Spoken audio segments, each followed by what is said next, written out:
The next case coming before the court this morning is Sable Howe versus Jerry B. VanNorstran Jr. Each party will have 15 minutes in which to present their case. If you're the appellant, you wish to retain some of that time, let me know when you come up recording. Let me keep track of the clock and I'll keep you past the past. Very good, Your Honor. I won't need 15 minutes, but I would reserve some time for rebuttal. Okay. We're here today on the sole issue that presented to the court that the trial court's finding in this case was against the manifest weight of the evidence. The defendant in this matter was charged with one count of violation of a protective order. That protective order was issued by the Summit County Domestic Relations Court. Client, there's no dispute that the defendant was served with a copy of the ex parte civil protective order, and it is that ex parte order that he was accused of violating. We are submitting that the trial court's finding was against the manifest weight of the evidence. The court has a record in front of them, as well as the briefs of the both parties. In submitting the issue of the manifest weight of the evidence, I think the case law is very clear, and I think both sides would agree that the case law provides that the appellate court stands as a trier of facts in reviewing the record. We believe that the verdict in the trial court was wrong on a number of reasons. Number one, we believe that there was inconsistent findings in that entry that the trial court found. Trial court found that the defendant had violated the protective order by entering the petitioner's residence after being served with the civil protective order. That testimony was clearly inconsistent.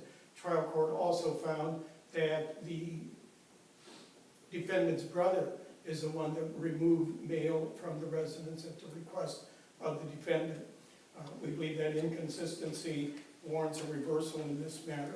Counsel, can I ask you a question here?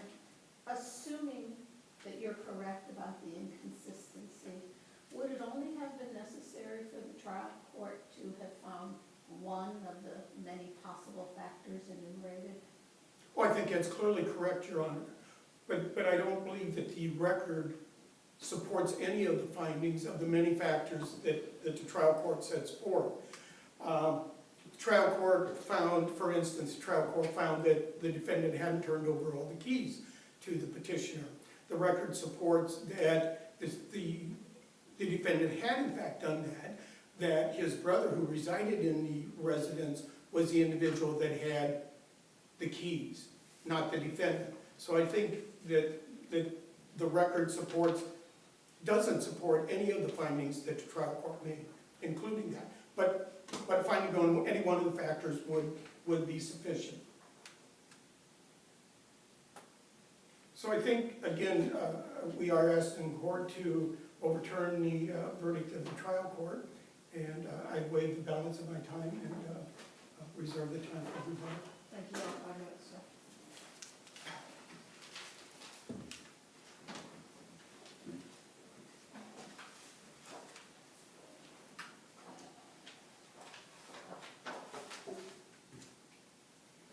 Good morning, Your Honors. Brian Bremer on behalf of the state of Ohio. This case is fairly straightforward. There is no dispute that the defendant in this case, unlike the last time I was here, was served with a protection order. There's also no dispute that he was at the residence a number of times earlier in the day, which are not actually an issue, but he did go earlier to pick up items. One occasion with a state trooper, with a sheriff's deputy. He went a second time. He was not escorted at the time when he came onto the property, but a sheriff deputy arrived while he was there. And again, that's not one of the incidents that was at issue. However, both times he drove a specific vehicle to the property. And that's what matters about those previous incidents.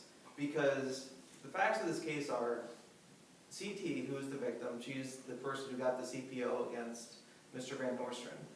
She was with her sister at their father's house in the evening when her neighbor called and said that the back light of her house had come on.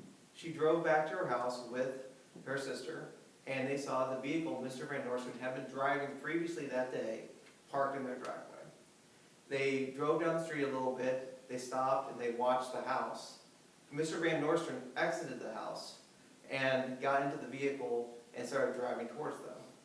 They then tried to leave the area, and Mr. VanNorstran followed them down the street for about a couple blocks before turning off onto a different street. The trial court found their testimony on this issue to be credible. That's clearly in the record. By finding them credible, that was more than enough. It's not against manifest weight because the trial court believes the state's witnesses over the witnesses of the defense. The defense denied that Mr. VanNorstran went to the house. It was all family members that testified for the defense. It was his mother, father, brother, and then he himself testified. But the trial court believed the victim. The trial court believed the victim's sister. And that testimony alone was good enough to show to demonstrate a violation of the CPO. Mr. VanNorstran also, in the record on page 105, 106 of the transcript, Mr. VanNorstran admits he didn't turn the keys over. So he admits on the record that he didn't turn over the keys. He admits on the record that he asked his brother to go get his mail. He admits that there's firearms in the house that he went to reside in, and those are his firearms. They're taken from the house, from CT's house. All three of those things that Mr. VanNorstran admits to during his own testimony were violations of the CPO and different requirements of it. He needed to surrender firearms, he needed to surrender the keys, and he could not encourage anyone to interfere with CT's residence, which by asking his brother to go pick up his mail, he admitted that he had done. So there are a number of different ways in this case that Mr. VanNorstran violated the CPO, in addition to the fact that he actually went to the house himself that evening. And even if the trial court had found that his brother had gone as well, which the trial court did not find, the trial court never made that finding.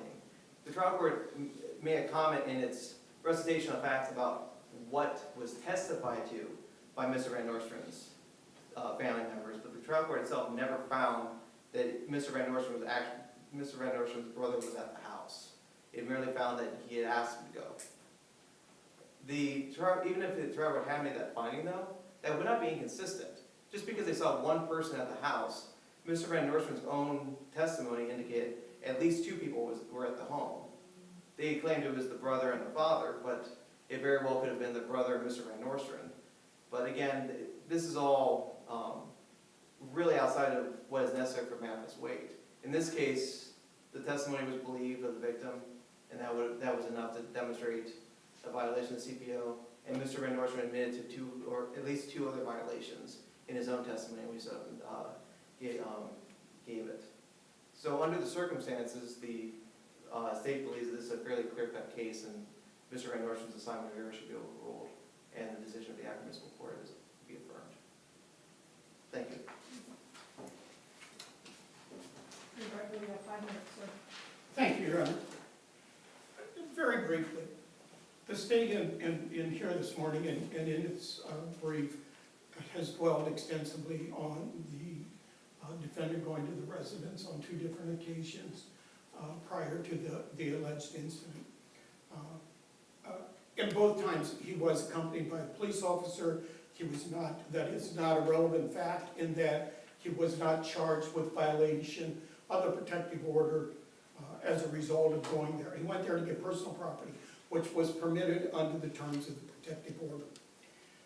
The state raises the issue of firearms.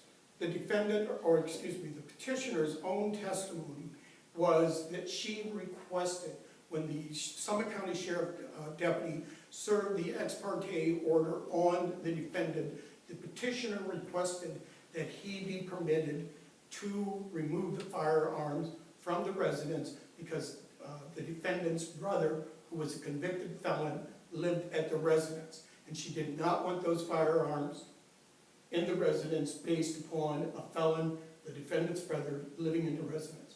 That is supported by the petitioner's own testimony. I believe it on the transcript on page 28. And then the Summit County Deputy Sheriff permitted him to remove those firearms at the petitioner's request. And it is our argument that based on those set of facts, that was not a reckless disregard of the protection order, that was at the request of the petitioner. So we believe that the state has not proved their case and that the verdict should be overturned.